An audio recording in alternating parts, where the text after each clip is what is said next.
Hello and welcome to DSR's Words Matter. I'm David Rothkopf. I'm joined by the always fascinating and this week especially extremely thankful Norm Ornstein. How are you doing today, Norm? Well, I had a sleepless night pretty much, David. Partly it was as a result of the tragedy now befalling my beloved Minnesota Vikings. Yeah, Um, that's and over.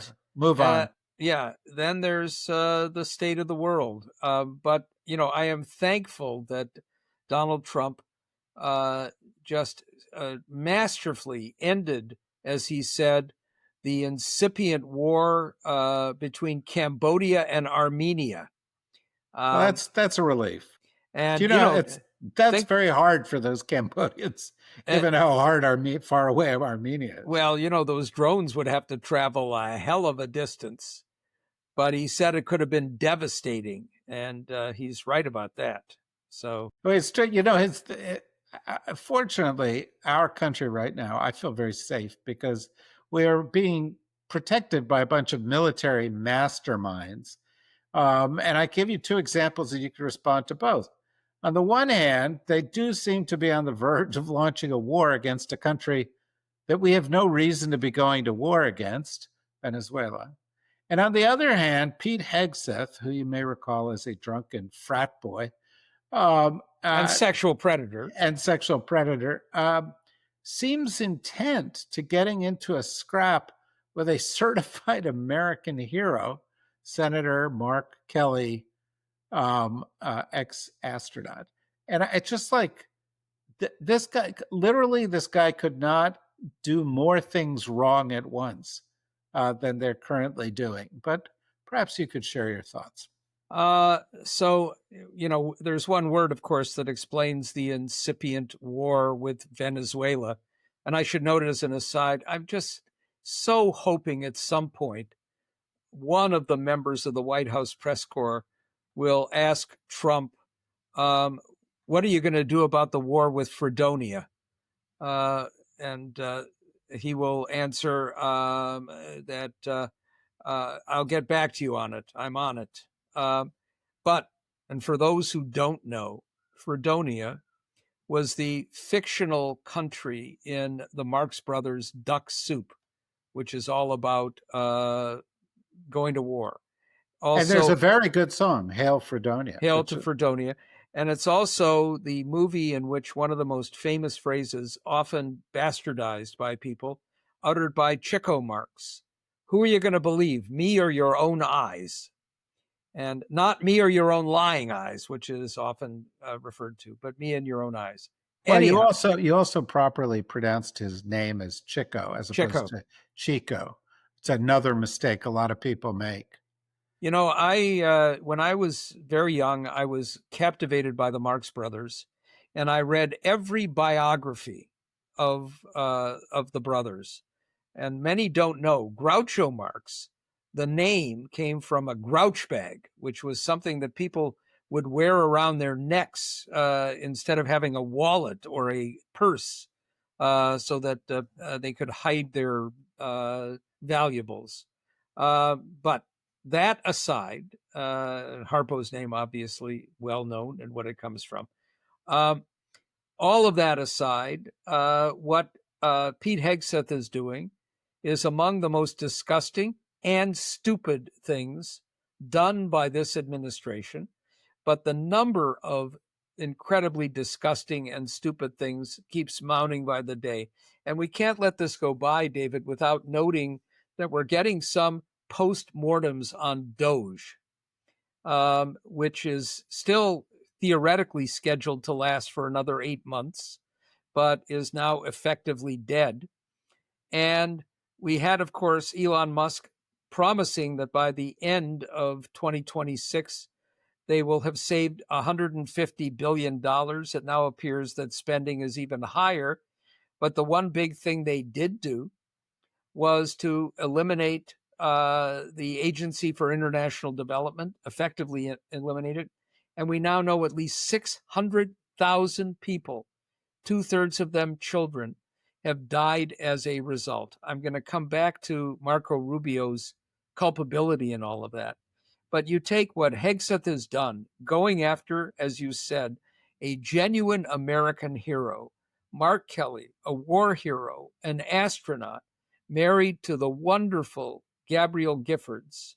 And it's, you could say, inexplicable, except with Hegseth, everything is explicable. He's a thug. And either he did this on his own, which is not impossible, or he did it on the direct orders of the number one thug, the president of the United States. The comedy of errors, errors which are both causing lives and endangering lives, cascading this week, is astonishing. And it makes a mockery of the whole idea of what Thanksgiving is supposed to be about.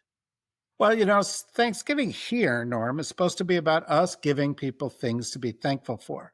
And Yeah, I gave you a warning about this last week, and I frankly yeah. knew it was going to be an uphill battle because you're such a curmudgeon. But I thought I'm going to give it a shot here, and I'm going to even help you a little bit.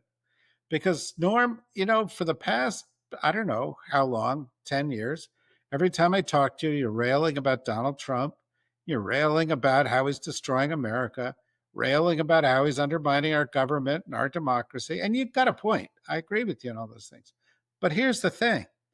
If there was a week in which it looked like Trump is finally hitting the end of the long reign, his poll numbers are terrible. He's got one less person on the Republican side in the Congress than he did before because MTG is leaving. He's 80. Uh, Different parts of his party are no longer sort of snapping to every time he says some crazy thing. I'm not saying he's gone, but I am saying it does appear, and there's lots of articles and stuff about it. It does appear he's weakening. Now, isn't that something to be thankful for, Norm? I am thankful. And I'm thankful as well that, uh, as Jake Sherman of Punchbowl has pointed out, there are many more House Republicans who believe that what Marjorie Taylor Greene is doing is a role model for them. The level of frustration over their speaker, Mike Johnson, whom I have said many, many times is the worst speaker in the history of the House, that they're doing nothing and that he is simply acting as Speaker of Trump and not Speaker of the House, has many of them threatening to leave in the middle of the term, just as MTG is doing as of early January. And we could be very thankful if they follow through. They may not. But if a half dozen of them leave, we could have a Democratic majority. And it may not last that long, but let's say we had a Democratic majority for a couple of months.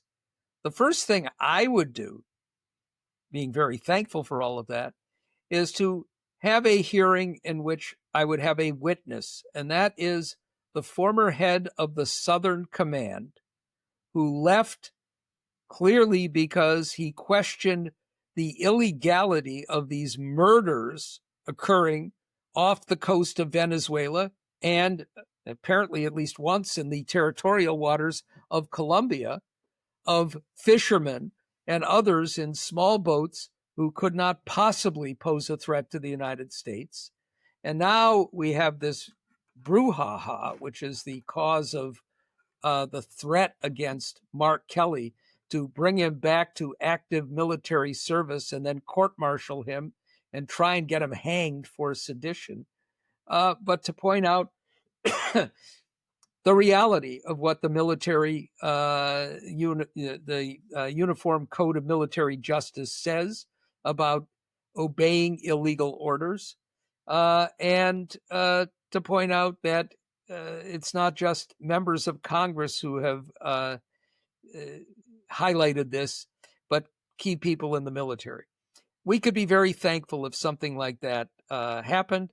And we can be very thankful that the pressure on Trump, including over Jeffrey Epstein, the failure of the indictments of Jim Comey and Letitia James over his illegal appointment of Lindsay Halligan as a U.S. attorney, all have him on his heels to some degree. And of course, those heels are very high ones because he's not the 6'3" his doctor has said he is. He's closer to 6 feet or a little bit under. So there's no question he's wearing elevator shoes. And if he's back on his heels, he may topple over backwards. Could be bad for those swollen ankles too. And if you've watched him walking of late, there's a problem there. It's no wonder he takes a golf cart even up onto the greens when he's playing, as he does so frequently at his courses at Mar-a-Lago and Bedminster. You know, Norm, I'm a little worried that people are going to accuse us of ageism.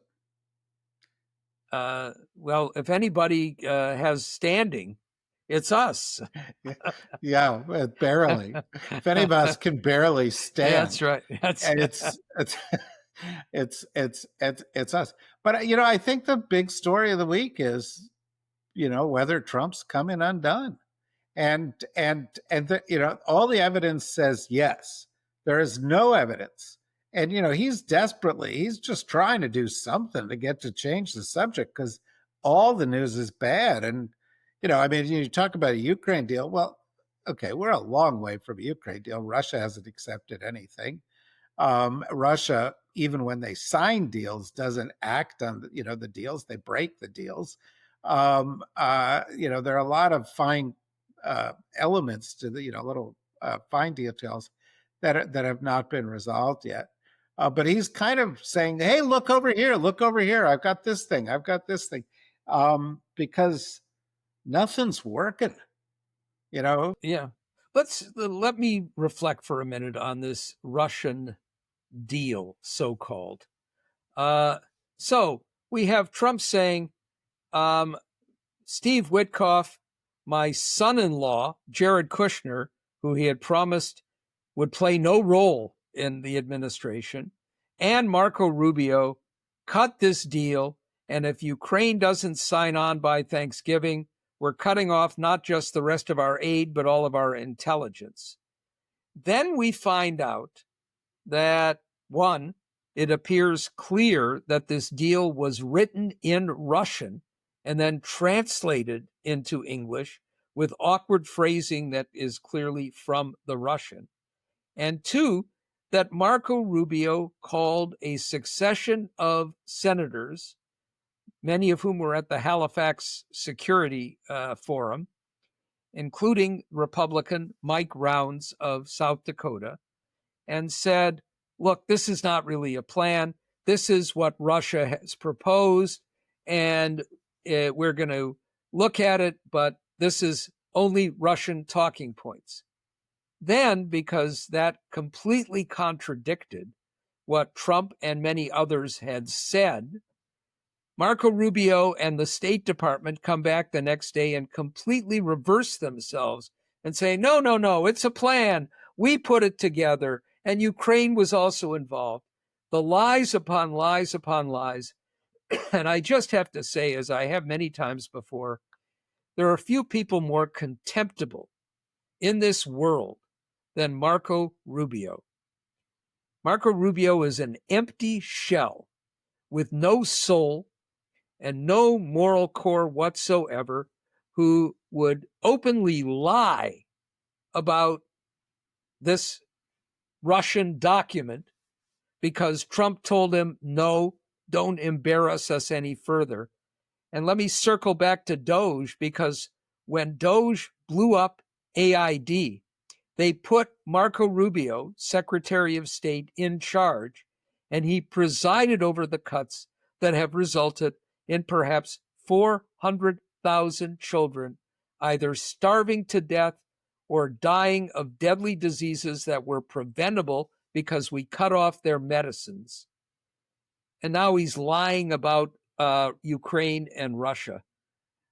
That you would abase yourself, debase yourself, all to stay in Donald Trump's good graces or to give yourself the laughably slender hope of emerging as an alternative in 2028. It's hard to imagine somebody sinking lower than that. yeah, it's It's true, although there is a competition going on among Yeah. different members of the Republican administration to do so. Yes. Uh, It's very stiff and then competition. you've got RFK Jr., you've got Christy Nome, you've got the what's his name, Vaught, the head of OMB. You've got Hegseth, Hegseth. You've got Duffy. Kash Patel. Pam Bondi is certainly in the running. Yeah. I mean, we're almost a year into this. Who's the worst, Norm? It is. It's a photo finish. Um, I actually think Bondi may be the worst because of what it means for the whole notion of justice, blowing up the Department of Justice, getting rid of almost every competent attorney, and turning it into a revenge vehicle for the president. That's right up there. On the other hand, what Kristi Noem is doing is I keep calling ICE and the other elements of the Department of Homeland Security American Gestapo. And sadly, you could even argue that the Gestapo was not as bad because they tried to follow rules. So it's hard to say which one is the worst. RFK Jr. has a real claim on that title as Yeah, I well. was wondering why you're protecting him, and if you had some kind of relationship with Olivia Nuzzi that I needed to know about. Did you? Well, she apparently tried with almost everybody, but I'm not. You and I are. It's not that we're unattractive. It's not about that. No, We're not big even enough. even if we are Yeah, that's unattractive, right. We're it's not not big that. enough. That's right. But if you have seen the missives, apparently that RFK Jr. wrote to Olivia Nosy, that her spurned ex-fiance Ryan Lizza has now put out there, pornographic stuff about their sex acts. Um, you add that onto the fact that he's responsible for a lot of deaths, lied in his confirmation hearing, is putting in not just anti vaxxers, but the utterly discredited physician who doctored a paper to suggest the link between vaccines and autism, was unmasked with that, lost every bit of his credentials, and now is being brought back to try and build legitimacy for him by RFK Jr. Maybe you're right. Maybe he is the worst. Well, I'll tell you one thing: it can't be easy to be RFK Jr. and have your wife and your ex-girlfriend both out with a book at the, at the same time. It's bad, you know. Well, as I look ahead to the you get into Thanksgiving, you start looking ahead to the year ahead. Um, you have to wonder if it all becomes about campaign 2026 roughly now, that everything and every decision becomes about that, and that everything gets punted until that, which means probably, no real budgets, all continuing resolutions, no bills passed by Trump, um, uh, more sort of extremist invective, more dysfunction. Is 2026 really going to be that bad a year until at least election day? So there are a couple of things to point out here, David. One is that we're going to have another confrontation over spending in January. The deal that ended the filibuster basically just took it to January. Then this whole question of subsidies for the Affordable Care Act, what to do about the healthcare system, and some of the other elements, many of them rather poisonous in these spending bills, will come to a head again. We know there was another farce this week, and just watching on CNN as they were interviewing a health policy guy and saying an announcement from the White House. They have a health care plan that's going to be emerging any minute now. And in the middle of the conversation, the CNN anchor said, oops, breaking news. They're not going to release it now. And of course, many people then put, it'll be out in 2 weeks.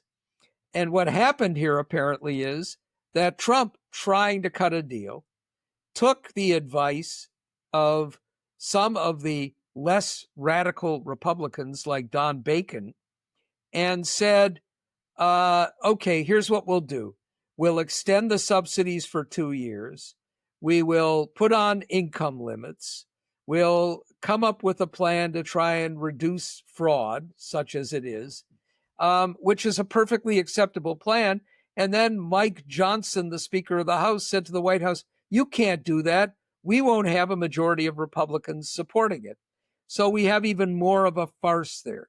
And we're going to have, as we head towards 2026, more farcical elements, perhaps more shutdowns, but less ability to solve any problems. We know from what not just Jake Sherman has reported from Capitol Hill, but others covering Congress, that Republicans are basically telling all kinds of people, we know we're going to lose the House. And for many of them, it's why stick around now. But all of that comes with a giant caveat, because I've got to go back to my usual role of pouring cold water on our hopes. And that is, if Donald Trump, That's what I'm thankful for, Jim. yeah, that's right. If Donald Trump believes that it's all going right down the drain, he is not going to say, all right, I throw up my hands, I surrender.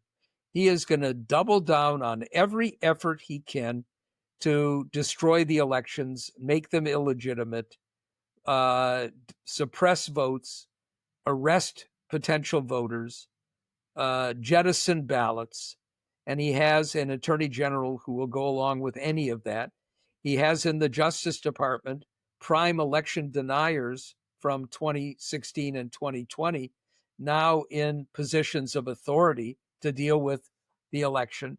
So we have to worry, and we're going to have to all double down on trying to make sure, including supporting organizations dedicated to this task, that we actually have something resembling a free and fair election. And if there is one of those, I think we're going to see a landslide I know. against I Republicans. think that's true. Well, I want to make sure that we sort of end on a positive note here because of the holidays. So let me turn your attention to a story that ran at CNN a couple days ago. And the headline of the story is Trump officials prepare for potential cabinet shakeups after the 1 year mark. And when you mentioned the incompetence and who's worst a little bit ago, I started thinking about this.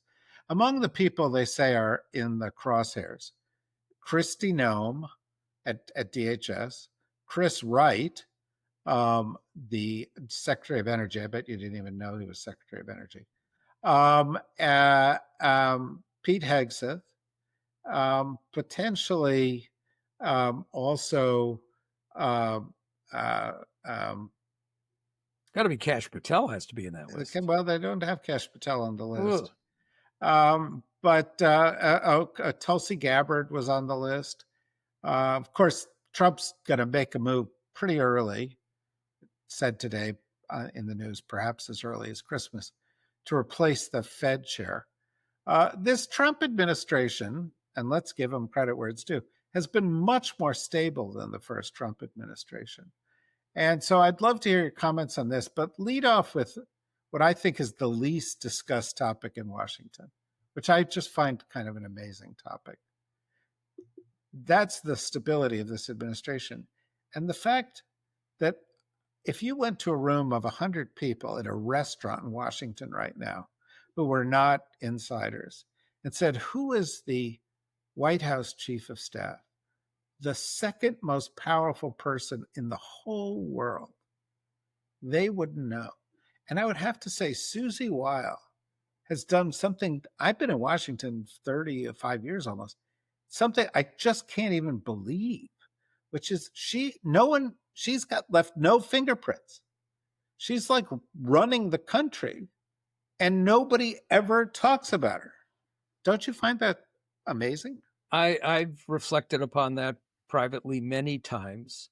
Little known fact. I mean, first of all, you're absolutely right. Even more passive chiefs of staff were pretty widely known and had some visibility in the past. She is completely under the radar on everything. Little known fact, she is the daughter of Pat Summerall, first of all, a longtime NFL veteran, a kicker, place kicker, who then became famous as a commentator on football games, was a fairly moderate Republican. And she, when she came in, gave some people, not us, hope that she would be a kind of moderating influence on Trump. It's not apparent she's been any kind of influence on Trump. And if she disappeared tomorrow, almost nobody other than her immediate family would even know about it.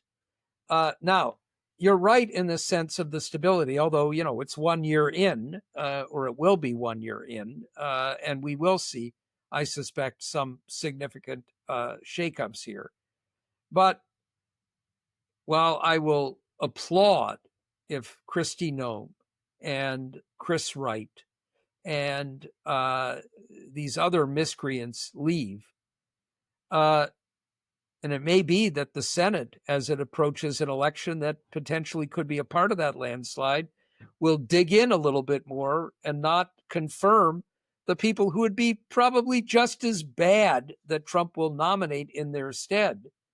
But it's not like we're going to get significant relief from the sadistic dysfunction that defines the Trump administration.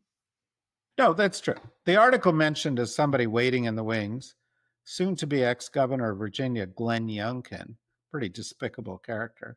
And I got to believe that Trump made some kind of offer to the soon to be ex mayor of New York, Eric Adams, to get him to sort of follow along.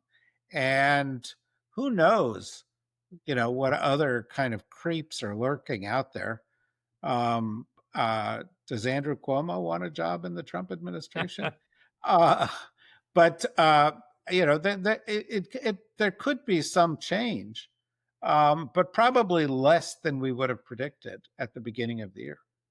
Well, of course, let's face it, one of the main reasons, if not the main reason for the stability is in his first term, Trump hired a number of people who were at least baseline competent and baseline honest, or strived to be.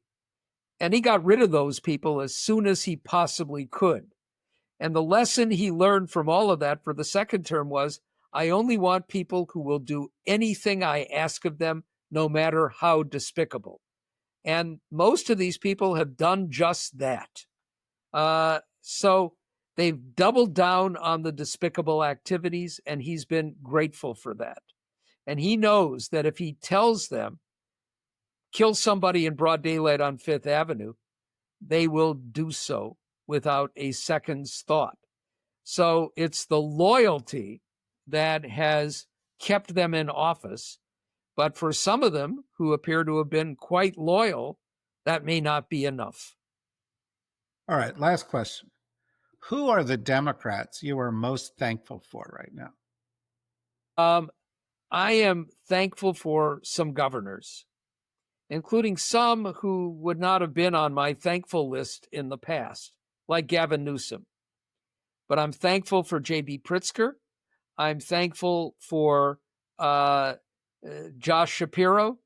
And I think what we're seeing is some pushback from governors. I'm thankful for a number of state attorneys general, like Rob Bonta in California. The New Jersey Attorney General has been just terrific. They're fighting back and using the courts. I'm thankful for a whole set of House members. That includes people like the great Jamie Raskin and Madeline Dean and Jim McGovern. And Sean Casten, people who are using every bit of the limited power that they have in the House to push back.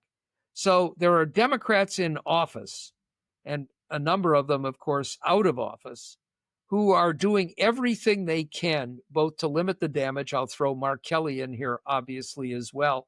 And all those members of the House and Senate, including Alyssa Slotkin, the incoming governors, Abigail Spanberger and the new governor of New Jersey, Mikey Sherrill, who signed this letter saying to the military, obey lawful orders, not unlawful orders, and are now taking an enormous amount of incoming for doing that.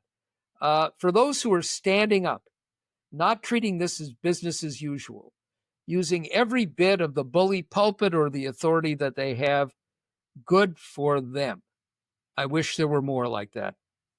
But Norm, you didn't mention Trump's new crush, Uh, Zoran Mamdani, who he fell in love with on his first date. I have to give Mamdani enormous credit for figuring out how he could charm Donald Trump, and that he did so. And what makes me even more thankful for Mamdani is that it was like a stab in the chest of Elise Stefanik, one of the most despicable people in this country, who is running for governor of New York and had based a lot of her campaign on the idea that Mamdani was this dangerous socialist out to destroy New York. Well, And she it also just, called him a jihadist, and yes. Trump said, "No, he's not a jihadist," Yeah. which Uh, was, it was good. It yeah. was good, but you got to give the guy credit. I am thankful for all the next generation Democrats you've never heard of. I am thankful for the Zoomers and the millennials who are going to be the majority in the Democratic Party starting in the next couple of years, who are going to step up and are going to provide new leadership with new ideas for this period of time. What we need is fresh thinking, fresh energy, and I'm delighted that they are starting to queue up. Well, thank you, Grandpa. My, oh And my they God. thank you. Oh my, Uh, oh my God. Oh my God.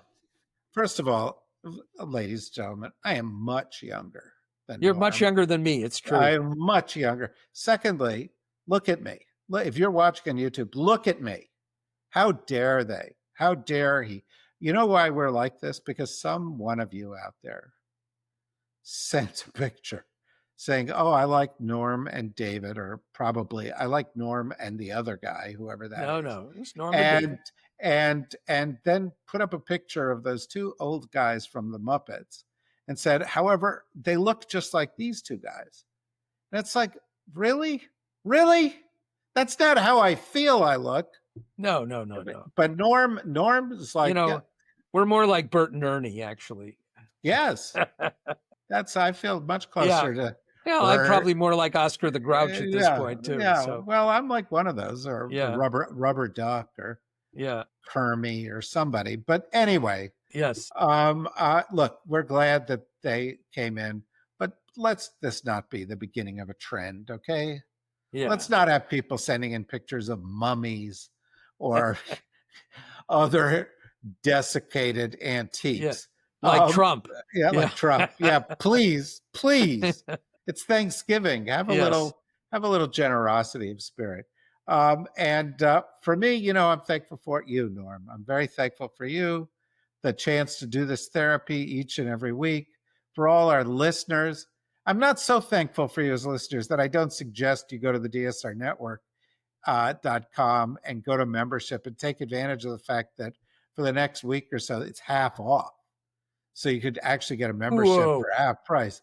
So I'm like, What a do that. holiday gift Yeah, exactly. Give the gift of truth and insight. for Hanukkah. Give one each of 8 days to a loved one. Yeah, exactly. All right. Well, look, we love you all. Thank you very much. We'll see you after Thanksgiving. Have a great holiday. Chew 32 times each bite. Be healthy, and we'll be back next week. Until then, bye bye.